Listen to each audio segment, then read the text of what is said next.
It is with great conviction in the power of knowledge that Kids with Vision was created. We're students, professors, activists, people from varying backgrounds, united in an effort to reduce the knowledge disconnect that occurs primarily due to non-occurrence of this health issue in the United States. I first became aware of and involved with Kids with Vision in the spring of 2008. Faizan Siddiqui, who's the founder of Kids with Vision, contacted the chair of our humanities department, Ann Cotton at the time, and a solicitation to meet some of the students and see if a productive collaboration could be enacted.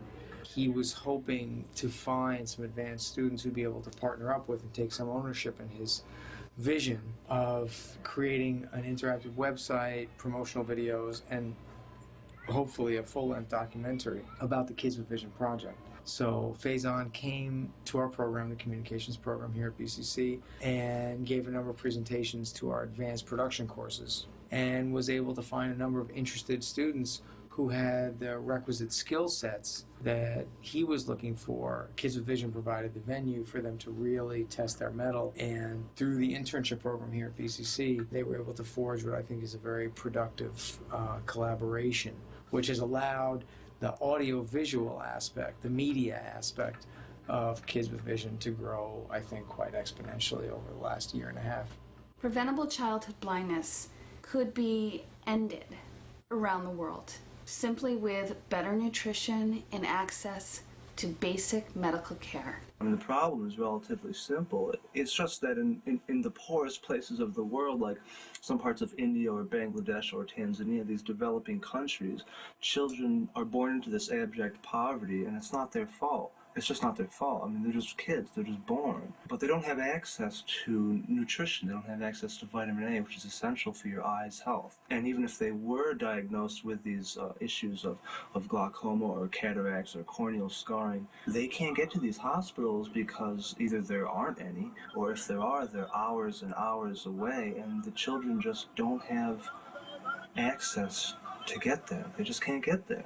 Understanding and appreciating the world we're born into rests equally on each of our senses. Missing one of them is like missing a unique piece of a grand puzzle, a puzzle which we call mankind, and the missing piece is the ability to see.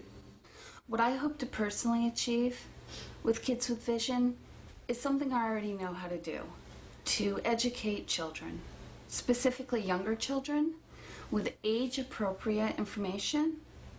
What I hope to do is to go into classrooms and talk to children, young children, about counterparts that are in developing countries.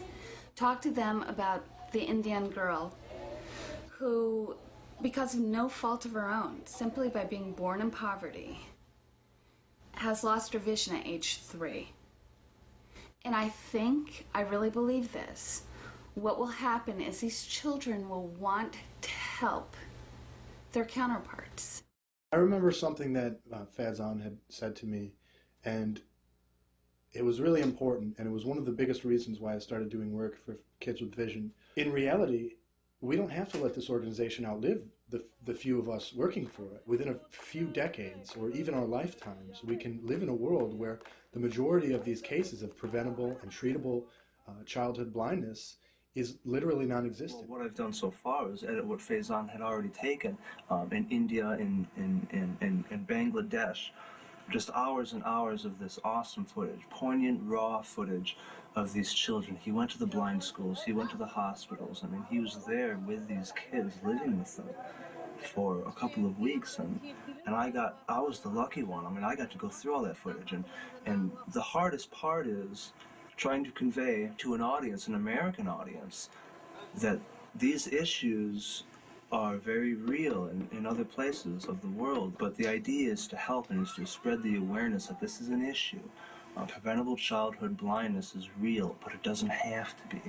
So my task is to take all this footage and make it into something coherent, and it's hard because there's no right way to do it. There's just an awful lot of wrong ways. Much of what I want to accomplish in my life and career are things that are, for the most part, visually oriented. I want to be a graphic designer or a film director or an artist of any sort. And the thing is it's about what you see and how you see it. And if I weren't able to see, I wouldn't be able to accomplish those things. We can solve this. We can solve this together. And we can solve this by writing petitions, by raising money, by sending it, by visiting the website Kids with Vision, by just talking, continuing the conversation, so that more and more people know about this. Wherever you work, in whatever aspect, try to involve people. Absolutely. And give them the information. They will decide to act together. Most of the time people have a tendency of convergent ideas. Absolutely. And when you give them the good cause and give them the skills or inform them about creating awareness, I think that makes a huge difference, and you get lots of more energy from new people who are getting involved. I've been very fortunate. I was born in a first world country, a country with a very high standard of living. I've had a balanced diet, and I've had access to quality medical care. And I would hope to bring some of that to children in a less fortunate country.